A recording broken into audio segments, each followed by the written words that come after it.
주일부터 행복 연습이라고 하는 책에서 맥스 루케이더 목사님께서 제시하신 행복해지기 위한 실제적인 원리, 행복해지기 위한 실제적인 원리, 이것을 주제로 해서 말씀을 전하고 있습니다. 지난 주일에는 서로 격려하라라는 제목으로 말씀을 전했고요. 오늘은 서로 참으라라는 제목으로 함께 은혜를 나누려고 합니다. 에베소서 4장에 보면 하나님께 부름을 받은 성도들이 가지고 있어야 될 덕목에 대한 말씀이 나오는데요. 겸손, 온유, 오래 참음 같은 것들입니다. 근데 에베소서 4장에서 제시하고 있는 것은 우리 개인의 어떤 윤리, 또 신앙을 위해서 이런 덕목을 말하고 있다기보다는 교회가 연합하기 위해서, 그리고 교회가 하나 되기 위해서는 이런 덕목이 있어야 된다라고 우리에게 말씀하고 있습니다. 물론 개인적으로도 이것이 필요하죠. 이런 덕목들이 우리에게 필요합니다. 근데 에베소서 4장에서는 특별히 교회 연합을 위해서, 교회가 하나의 공동체를 이루기 위해서는 이런 덕목들이 반드시 필요하다라고 말씀하고 있는 것입니다. 자, 4장 1절 한번 보겠습니다. 에베소서 4장 1절입니다. 그러므로 주 안에서 갇힌 내가 너희를 권하노니 너희가 부르심을 받은 일에 합당하게 행하여. 여러분, 바울 사도는 지금 어디에 있습니까? 감옥 안에 있습니다. 근데 어떻게 표현합니까? 주 안에서 갇힌 내가. 바울의 표현을 보면요, 내가 복음 전하다 지금 고난당하고 감옥에 갇혀 있는데 원망에 대한 그런 뉘앙스, 표현을, 느낌을 찾아볼 수가 없습니다. 바울의 마음속에는요, 감사가 있습니다. 믿음이 있습니다. 여러분, 이것은 성령의 은총이죠. 누가 하라고 시켜서 되는 것이 아니죠. 믿음이 마음속에 있어서, 마음속에 기쁨이 있어서 비록 내가 감옥 안에 있지만 그 마음 가운데 주의 은혜와 감사가 있기 때문에 이렇게 표현할 수가 있는 것이죠. 여러분, 우리는 믿음을 갖고 살지만 우리의 육신은 참 약합니다. 나이가 들면 누구나 몸에 병도 생기고요, 또 이전보다 때로는 마음이 참 약해지는 우리 자신의 모습을 발견하기도 합니다. 근데 여러분, 우리가 꼭 기억해야 될 것은 이런 순간에도 내가 주님을 믿고 살아왔고 주의 은혜 가운데 여전히 살고 있다고 하는 것입니다. 십자가에 못 박힌 예수님, 그 주님을 나의 주님으로 고백하는 그 순간부터 우리는 주님과 함께 이 세상을 살아가게 됩니다. 그래서 여러분, 우리는 죽으나 사나 주님의 것, 죽으나 사나 주님의 사람들입니다.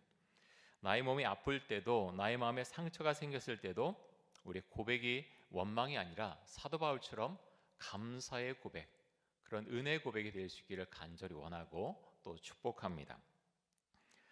바울은 에베소 교회 교인들에게 너희가 부르심을 받은 일에 합당하게 행하라고 권면을 하고 있습니다.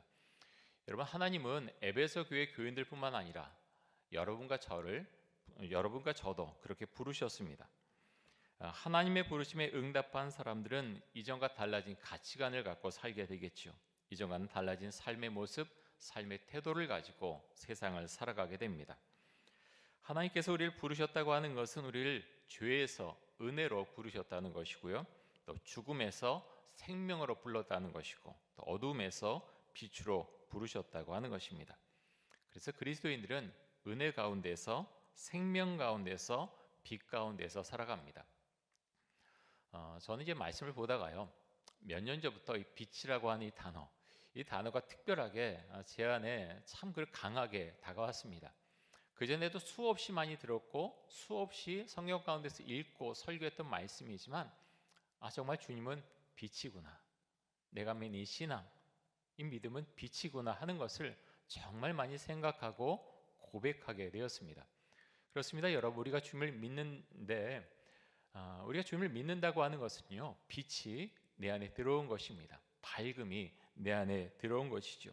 그리고 기쁨이 내 안에 들어온 것입니다. 그래서 여러분, 우리가 이것을 놓치지 않을 수 있어야 되겠습니다. 내가 주님을 믿는데 내 안에 빛이 있고 밝음이 있고 기쁨이 있는가, 우리가 늘 점검해 볼 수 있으면 좋겠습니다. 하나님께서 에베소 교회 교인들을 한 사람 한 사람 부르시기도 했지만 교회 공동체로, 하나의 공동체로 부르셨죠. 그래서 사도 바울은 공동체인 에베소 교회 교인들이 갖고 있어야 될 덕목들에 대해서 말씀하고 있는데요, 에베소서 4장 2절 말씀 한번 보겠습니다. 우리 이 말씀 같이 한번 읽겠습니다. 모든 겸손과 온유로 하고 오래 참음으로 사랑 가운데서 서로 용납하고. 자, 겸손, 온유, 오래 참음의 모습을 가지고 사랑 가운데서 서로 용납하라라고 말씀하고 있습니다. 우리가 거꾸로 또 생각해 볼 수가 있죠. 사랑 가운데 서로 용납하기 위해서는 겸손과 온유와 오래 참음의 모습이 우리에게 필요하다고 하는 것입니다. 여러분, 겸손이 무엇입니까?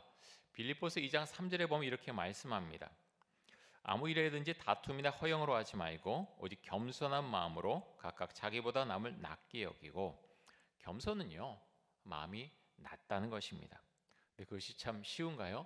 쉽지 않습니다.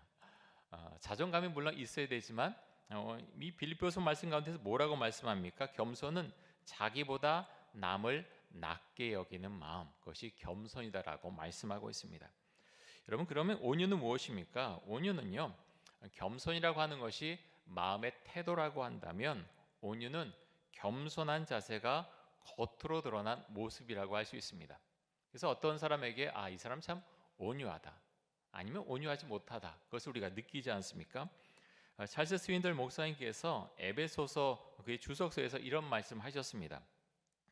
온유한 사람들은 남에게 가혹하지 않고 자신의 뜻을 관철시키려고 싸우지 않으며 매사를 승자 독식의 경쟁으로 만들지 않는다. 여러분, 우리 사회가 사실은 승자 독식의 사회 아닙니까?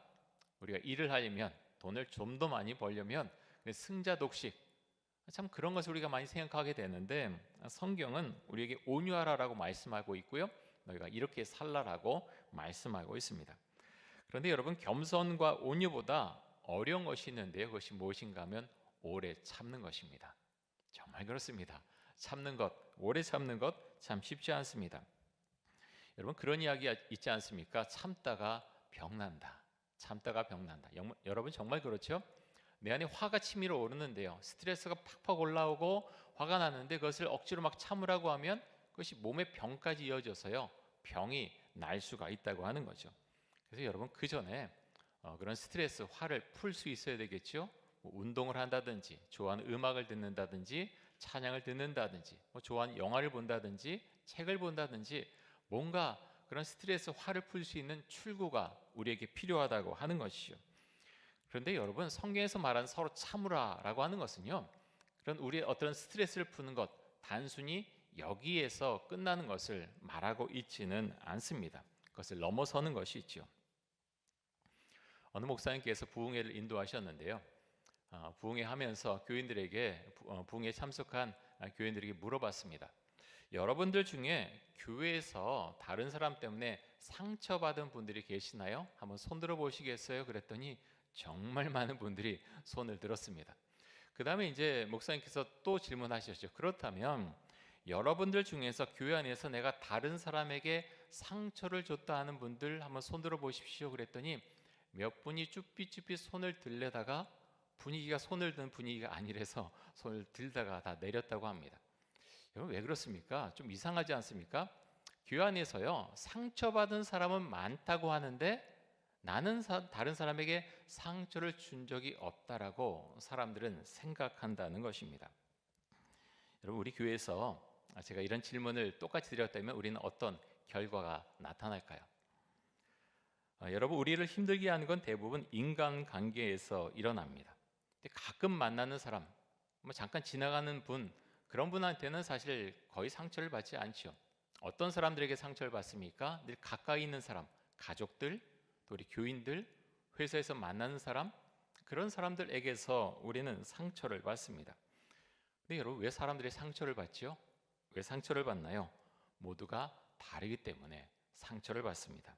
성격도 다르고요, 생각하는 것도 다르고, 성품도 다르고, 마음도 다르고, 추구하는 바도 다르고, 습관도 다르고, 태도도 다르고, 너무너무 다릅니다. 우리 가운데서 똑같은 사람, 부부간이라고 해도요, 부모와 자녀간이라고 해도 다 똑같지가 않은 것이죠.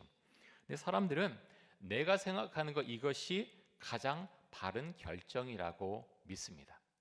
거의 대부분 다 그렇습니다. 여러분, 한번 생각해 보십시오. 저도 마찬가지고요. 내가 생각하는 것, 이것이 가장 바른 결정이다, 적어도 최선의 결정이다라고 사람들은 생각한다고 하는 것입니다. 그런데 이런 생각에 있어서 서로 일치하면 아무 문제가 생기지 않지만 내가 옳다고 정말 굳게 믿고 있는 어떤 것이 있는데 이것과 다른 사람이 다른 것을 제시하면서 그러면 충돌을 하게 되겠지요. 그러면 갈등이 일어나게 됩니다. 여러분, 그래서 우리에게는 서로 참는 것이 꼭 필요한데요. 어떻게 하면 되겠습니까? 성경은 먼저 우리에게 이 서로 참으라 하는 것 대신에 우리에게 제시하는 것이 있습니다. 고린도전서 13장 4절에서 7절까지의 말씀을 보겠습니다. 우리 이 말씀 같이 한번 읽겠습니다. 사랑은 오래 참고, 사랑은 온유하며 시기하지 아니하며, 사랑은 자랑하지 아니하며 교만하지 아니하며 무례히 행하지 아니하며 자기의 유익을 구하지 아니하며 성내지 아니하며 악한 것을 생각하지 아니하며 불의를 기뻐하지 아니하며 진리와 함께 기뻐하고 모든 것을 참으며 모든 것을 믿으며 모든 것을 바라며 모든 것을 견디느니라. 그래서 여러분, 우리 오래 참는데요, 먼저 전제 요건이 있습니다. 그것이 무엇인가 하면 사랑의 마음이 나에게 있는가.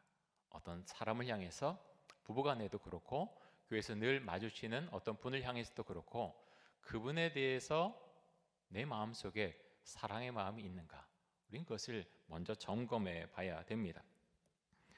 여러분, 주변에 참기 어려운 사람이 있습니까? 우리가 예수님을 한번 생각해 보면 좋겠습니다. 전 말씀 묵상하면서 그런 생각을 해봤는데요, 예수님은 나라는 인간에 대해서 괜찮으셨을까? 나라는 인간에 대해서 참기 어렵지 않으셨을까? 여러분 어떻습니까? 여러분 자신에 대해서 어떻게 평가를 하시는지요? 말씀 묵상하면서 또 기도하면서 저 같은 경우 목회하면서 참 많이 생각하게 됩니다. 나는 괜찮은 사람인가? 하나님 앞에서 온전치 못할 때가 굉장히 많은 것 같습니다. 그렇게 많이 기도하고 또 회개하지만 여전히 온전치 못한 것들을 참 많이 발견하고 왜 그럴까? 왜 고치지 못할까? 그런 생각을 많이 하면서 또 주 앞에 기도하게 됩니다. 행복 연습이란 책에 보면 이런 글이 있습니다. 행복은 감정이라기보다 결정이다. 서로를 참아주겠다는 결정. 여러분, 물론 우리는 행복하면요, 행복하다는 감정을 느끼죠. 내가 참 행복하다. 행복을 느끼게 됩니다. 그런데 한편으로는요, 행복은 감정이라기보다는 결정이라는 거예요. 그래서 어떤 결정을 하고, 특별히 여기서는 그것을 말하죠. 참아주겠다는, 어떤 사람에 대해서, 배우자에 대해서, 가족에 대해서, 또 교회에서 함께 일하는 어떤 사람에 대해서, 회사에서 만나는 어떤 동업자, 어떤 사람에 대해서 내가 좀 참겠다.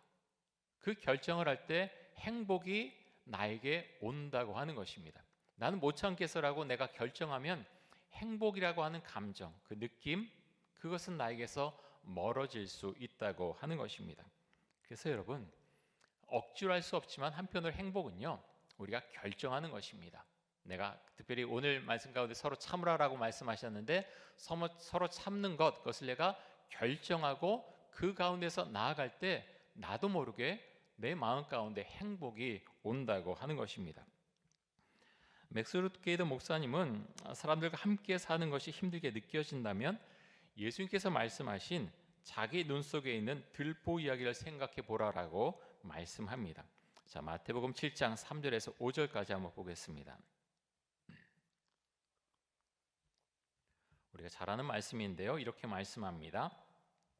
어찌하여 형제 눈 속에 있는 티는 보고 내 눈 속에 있는 들보는 깨닫지 못하느냐? 보라, 내 눈 속에 들보가 있는데 어찌하여 형제에게 말하기를 나로 내 눈 속에 있는 티를 빼게 하라 하겠느냐? 외식하는 자여, 먼저 내 눈 속에서 들보를 빼어라. 그 후에야 밝히 보고 형제의 눈 속에서 티를 빼리라.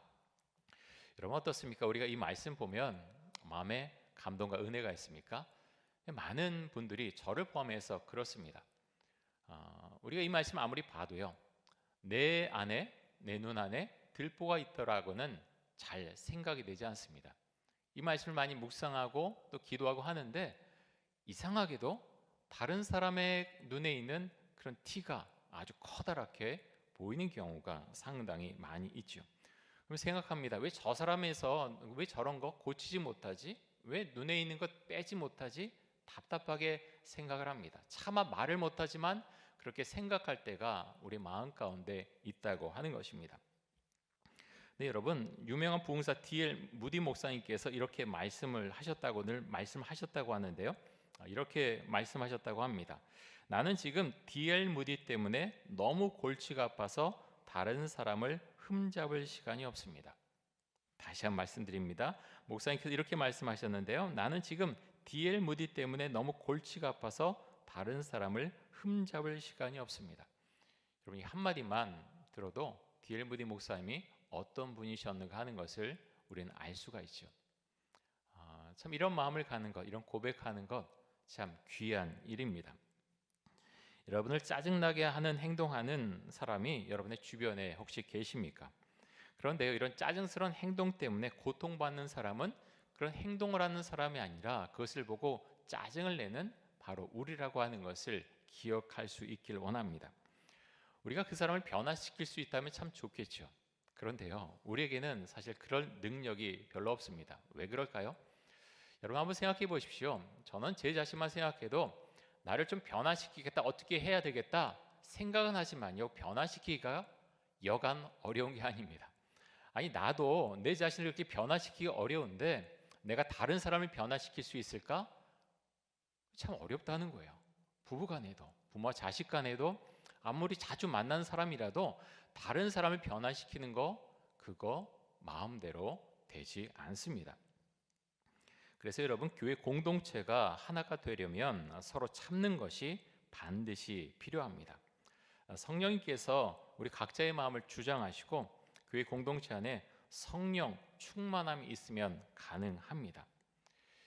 여러분, 저만 생각해도 저는 분명히 그런 고백하게 됩니다. 내 안에 성령이 충만하고 내 안에 기쁨이 있고 내 안에 넉넉한 마음이 있다면 저를 향해서 그렇게 좀 날카롭게 하는 이야기도 사실은 좀 대수롭지 않게 넉넉한 마음으로 넘길 수 있습니다. 그런데 하나님과의 관계가 친밀하지 못하고 내 안에 넉넉함이 없으면 그렇게 하는 이야기를 굉장히 예민하게 받아들이고 굉장히 날카롭게 반응을 하게 된다고 하는 것입니다.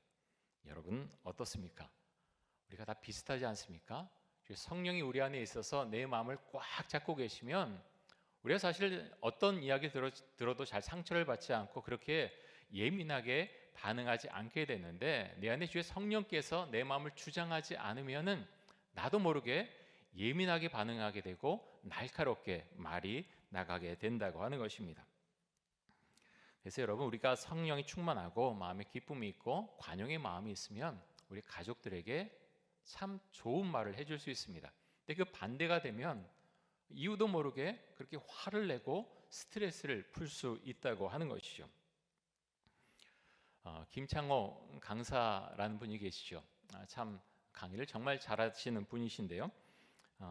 이 코로나가 시작된 지 얼마 안 돼서 했던 강의 같은데 이런 이야기를 하셨습니다. 코로나 바이러스 때문에 예정되었던 강연의 90% 정도가 취소되었다고 합니다. 그래서 평소에 이제 하고 싶었던 그런 일을 하고자 제주도에 갔었는데요. 해녀를 만나게 되었다고 합니다. 그래서 해녀에게 물질하는 것, 이게 이제 바닷속에 들어가지 않습니까? 숨을 참고 들어가서 전복 같은 것을 따오게 되는데요. 그것을 배웠다고 합니다. 근데 여러분, 해녀들이 물속에 들어가려면 어떻게 합니까? 물속에 들어가서 숨을 참아야 되죠. 근데 김창호 강사가 그런 이야기를 합니다. 그런데 여러분, 많은 사람들이 숨을 참을 줄은 아는데 숨을 내뱉기는 잘 내쉬지는 못합니다. 많은 분들이 숨을 내쉬는 법을 잘 모르는 것 같습니다. 그래서 참 답답해하고 힘들어하는 분들이 많이 있습니다. 여러분, 우리는 어떻게 숨을 내쉬어야 되겠습니까? 오늘 말씀이 이제 서로 참으라라는 것인데 참아야 되는데요. 무조건 참기만 하면 언젠가는 터져버립니다. 폭발해 버린다는 거죠. 그래서 숨을 내쉬는 법을 우리는 배워야 되는데, 여러분, 우리는 어떻게 숨을 내쉴 수 있겠습니까? 처음에 제가 말씀드린 대로 어떤 취미 생활을 할 수 있습니다. 어떤 좋아하는 것 하고서 그리고 운동도 하고 또 대화도 많이 나누면서 할 수가 있죠. 그런데 여러분, 우리가 궁극적으로 나가야 될 것은 하나님 앞에서 숨을 내쉴 수 있어야 한다고 하는 것입니다. 우리가 늘 말하지만, 늘 강조하지만 기도하고 말씀 보는 것, 내 안에 성령께서 계신가? 그래서 모든 어려움을 내가 넉넉하게 감당해 갈 수 있는가? 그것이 우리에게는 정말로 중요하다고 하는 것입니다. 사랑하는 성도 여러분, 주님께서 우리에게 서로 참으라 라고 말씀합니다. 네, 여러분, 억지로 참다가는 폭발하게 되겠죠. 그래서 우리 안에, 이 교회 공동체 안에는요, 가장 중요한 것이 무엇이냐? 여러 가지가 있지만 그 중에 가장 핵심적인 것 중에 하나는 성령 공동체인가? 우리 천연교회 공동체가 성령 공동체인가? 성령이 충만한 사람들이 모여 있는 공동체인가? 또 함께 모여서 성령 충만함가? 그래서 서로가 다르고 또 서로가 이해하지 못하는 것들 서로 인정하고 받아들일 수 있는가? 여러분, 그래서 먼저는요, 내가 성령 충만한가? 우리가 늘 점검해 볼 수 있어야 되고요. 또 우리가 함께 모였을 때 우리 공동체 안에 작은 공동체, 목장교회도 되겠고요, 우리 여전도회, 권사의 모임 다 마찬가지죠. 우리는 정말 성령 공동체인가? 먼저 그것을 짚어볼 수 있어야 한다는 것이죠. 여러분, 교회 안에는 많은 회의가 있고 많은 모임이 있습니다. 그런데 우리에게 가장 중요한 것은요, 회의의 결과, 어떤 내용, 추진하는 것, 그거보다 더 중요한 것이 있는데 그것이 무엇입니까? 우리 안에 성령의 은혜가 있는가? 그래서 어떤 내용이 좀 모자랄 수도 있어요. 그런데 가장 중요한 건 무엇인가? 우리 안에, 우리 공동체 안에 성령 충만함이 있는가 하는 것입니다. 그래서 그것이 있으면 좀 모자라도 이상하게 그 공동체는 성장하게 되고 아름답게 되고 부드럽게 됩니다. 그래서 사랑하는 성도 여러분, 우리 안에, 먼저 내 안에 성령 충만함이 있을 수 있도록 그렇게 기도하실 수 있기 바랍니다. 하나님께서 우리 교회 가운데 성령 충만함의 은총, 그래서 서로 참는 그런 은혜가 우리 교회 안에 충만하게 그렇게 주시리라 믿습니다. 우리 함께 기도하겠습니다. 이 시간 기도할 때 하나님의 은혜 가운데 성령 충만하게 해주시고, 예수님께서 나를 참아주시고 나를 사랑하셨듯이 나도 다른 사람들을 사랑하고 참을 수 있게 하여 주옵소서. 성령 충만한 공동체가 되게 하여 주옵소서. 우리 함께 기도하겠습니다.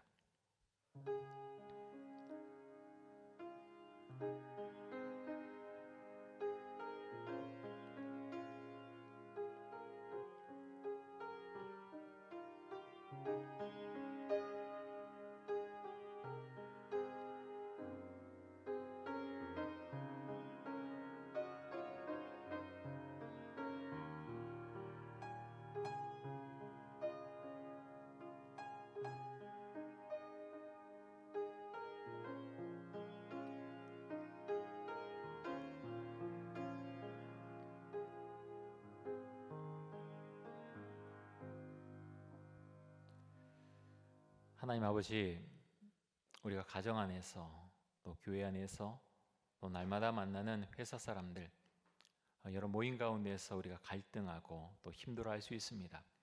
하나님, 그 모든 것들을 마치 숨을 내쉬는 것처럼 하나님 앞에서 우리가 풀어갈 수 있기를 원합니다. 내 안에 성령 충만함이 있는가? 내 안에 말씀의 은혜가 있는가?